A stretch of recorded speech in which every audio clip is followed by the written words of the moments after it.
George, I want everybody's, but you first. Your biggest takeaways today. Biggest takeaway today was how Trump's lawyers got creamed on the gag order. And then the second biggest takeaway is how good a witness David Pecker was. I mean, on the first For one, the prosecution. For the prosecution. He's telling the story in an orderly fashion. He's just the right demeanor to tell the story chronologically from beginning to end, the theme being this was all about affecting the election. Mm-hmm. And that's, that is, he's taking the weight off of Michael Cohen. It's going to be the defense, actually, who's going to try to build up the importance of Cohen. Prosecution doesn't have to. Combination of Pecker basically setting the stage for explaining why they ended up doing what they did with Stormy Daniels, and basically explaining, and then the paperwork. You don't really need that much from Cohen, and so it's a pretty powerful presentation that they're making right now. We'll see how he does on cross, but that's my question. Then what's the defense going to do? Just try to destroy his credibility? And let's be honest, when you're the publisher of one of the biggest multiple tabloids in the world for decades, there are going to be holes. I guess there are, but I mean, whose buddy was he? Yeah, yes.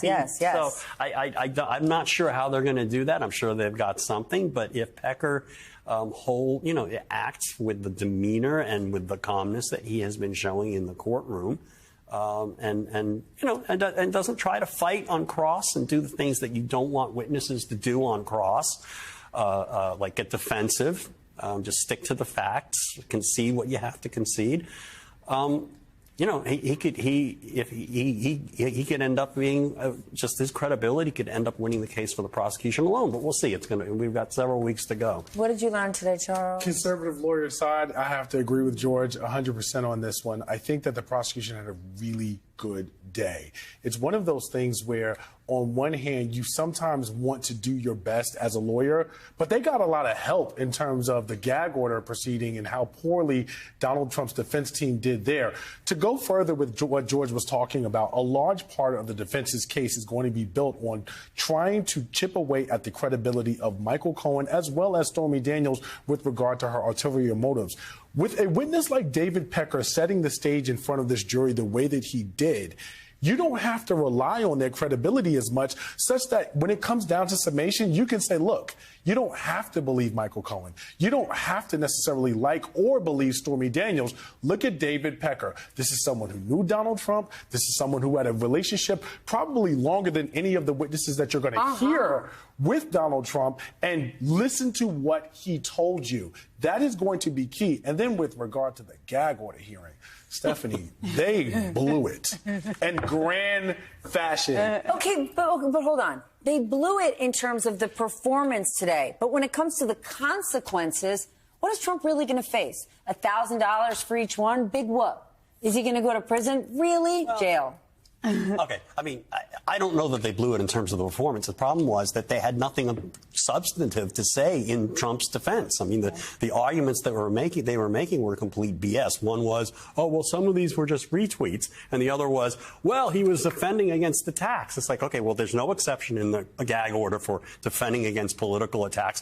And show me, the judge said, show me what attacks you were responding to. And it was like, blah, blah, blah, blah. But part of the problem here is that when you are Donald Trump's lawyer, you are Donald Trump's lawyer. And that's a good reason not to be Donald Trump's lawyer. Right, but that was the problem here. And actually, Charles brought this up today in a tweet where he said, like, clearly this man is an accomplished enough lawyer to know what he's doing here is completely off. But he had no choice. He's got to. At a minimum, I would have expected him to walk into court and at least have some sort of a plan or guideline to present to Judge Marchand to say, look, this is how we should go about evaluating these things, to try and give his client some wiggle room. You know Donald Trump is not going to change. Right. You know he's going to continue to violate it. So you at least have to try and give Judge Marchand something that he can work with in an opinion, in an order that Donald Trump might be able to follow. The fact that none of this was done was a shocker to me, and it reeks of a client that cannot be controlled. Hold on. Let's bring Susan in. Susan, let's say Donald Trump does end up in jail for a short period of time at some point because of the gag order. How much is that going to, A, impact public perception, and how much is it going to impact this trial? How much would it disrupt it? It's not going to happen. I mean, I could be wrong. You got a lot of distinguished lawyers there. It's not going to happen. Donald Trump is trying, in my opinion, to bait the judge, and the judge is, frankly, in the other cases as well. He's trying to bait them. He's trying to provoke them. His strategy is, in fact, to violate this gag order and to see how far he can push it, in part to break the credibility of the institutions. That's the playbook that he's been running his whole life. It's the playbook that he runs against any institution that he's up against. And I believe that he believes that this judge is not going to put him in jail for violating the gag order, and that, in fact, he is proving the hollowness to a certain extent and how the rules are different for him than for other people. And, of course, that's really what this whole trial is about, isn't it? Well, I mean, I'm going to disagree about him having a strategy. The man does not have a strategy. He is just a psychopath. He cannot follow rules. He cannot be controlled. And he is going to push the edge no matter what, unless he comes up against an immovable wall. And I think what the judge can do here is, I think there's going to be a $10,000 fine, like a big whoop, as you say. Yeah, big whoop. Big whoop. But the thing I would say is, the next time, we've been clear here. The order says this. My explanation in my decision here is, here's why these were violations of the gag order. The next time you do this, you're going to spend an hour or two in a holding cell. And if you do it a second time, it's going to be 4 hours. And then it's going to be 8 hours. And then we're going to have you stay overnight. He's not going to like that. I mean, he may be trying to bait the judge, but it's going to make him look weak and sad and pathetic. Molly. Here's the question. Can Donald Trump control his behavior? No. Which it's not clear that he can. So if you're saying these are consequences, it's not entirely clear to me that he could prevent himself from doing that. Even I absolutely agree. Yeah. But the judge has to telegraph this out in advance before he does it. I agree with Hold that. on, Susan? I'm curious whether George thinks that Donald Trump is really going to go to jail for violating the gag order. I think it's possible. I think it's distinctly possible. And I think the way you do that is to give that warning and say, you're this close, dude.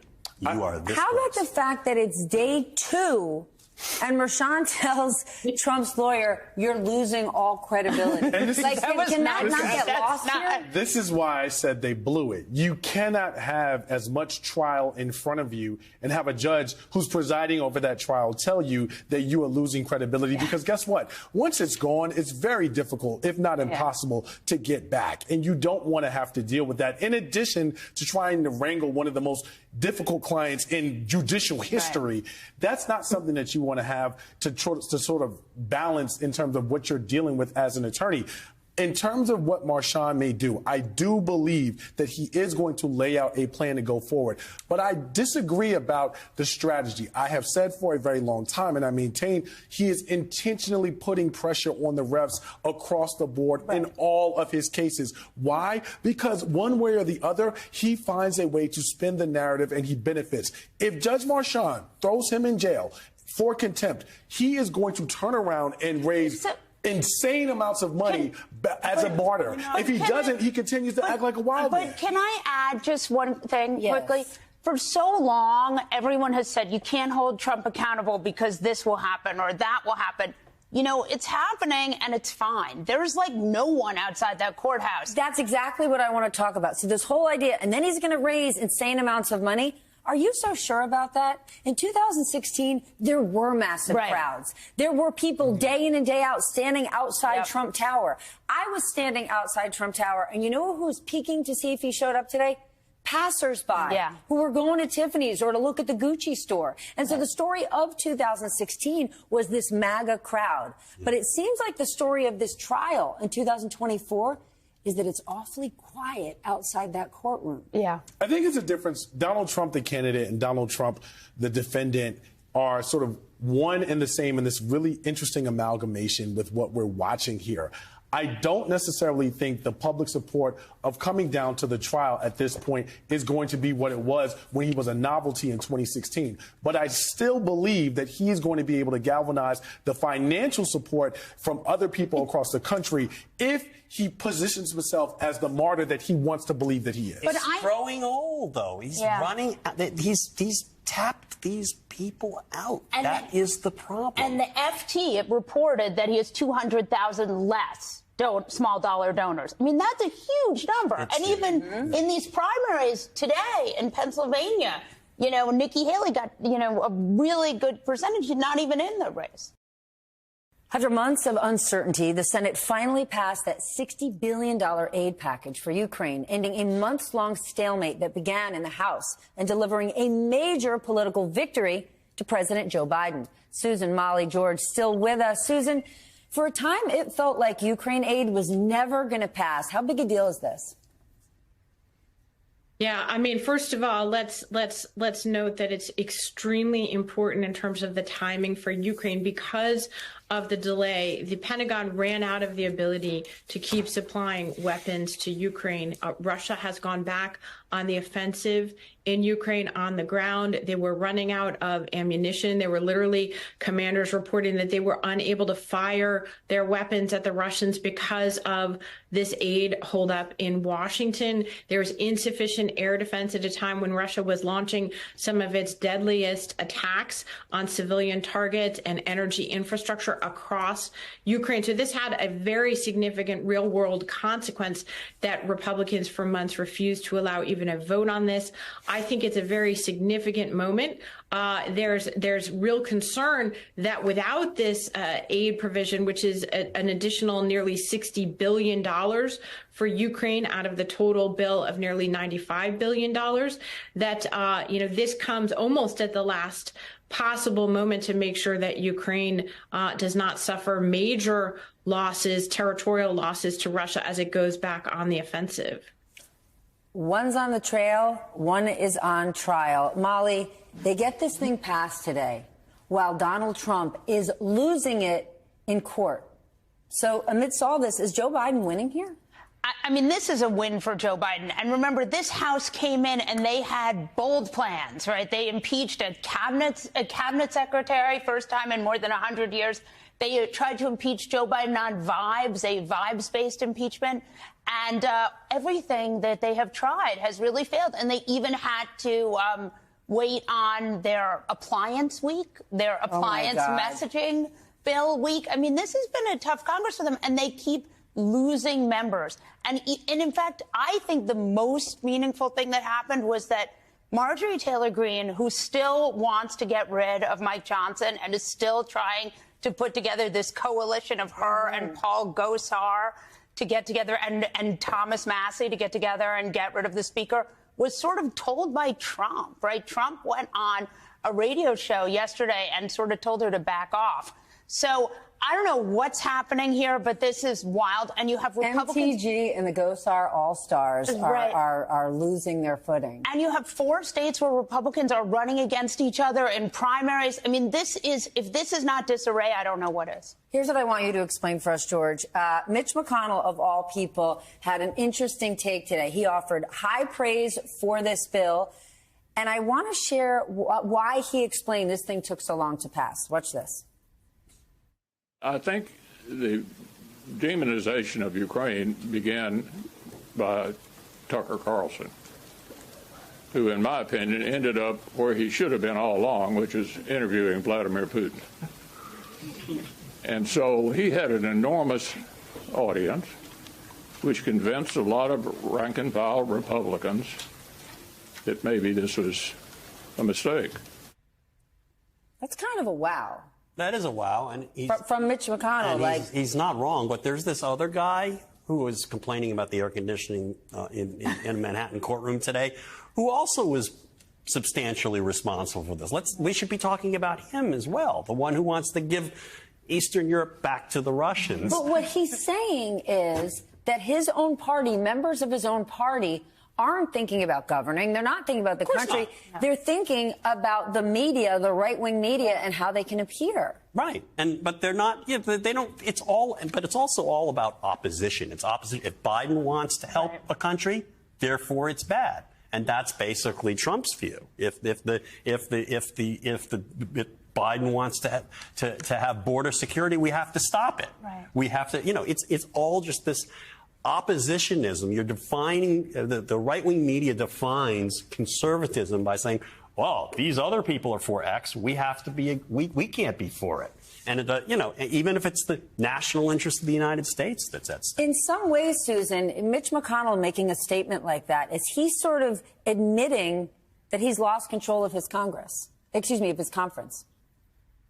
Well, look, you know, Mitch McConnell represents the past in many ways of the Republican Party and not its future. And not only is he, you know, clearly coming to the end of his tenure as the longest serving party leader in Senate history, but, you know, this sort of view of a very hawkish internationalist foreign policy that McConnell represented, you know, is on the downswing in the Republican Party. I agree with George that you can't just talk about Tucker Carlson. You have to talk about Donald Trump as well. But remember, there's a strand that you really can call, I know Liz Cheney calls it the pro-Putin wing of the Republican Party. And, you know, Donald Trump has been leading that. In fact, it was something he talked about even in his first presidential campaign in 2015 and 2016. He's had a personally skeptical view of Ukraine that predates this latest full-scale Russian invasion. In fact, even when he was in the White House, according to our reporting for The Divider, in the spring of 2017, he talked to the previous president of Ukraine, Petro Poroshenko,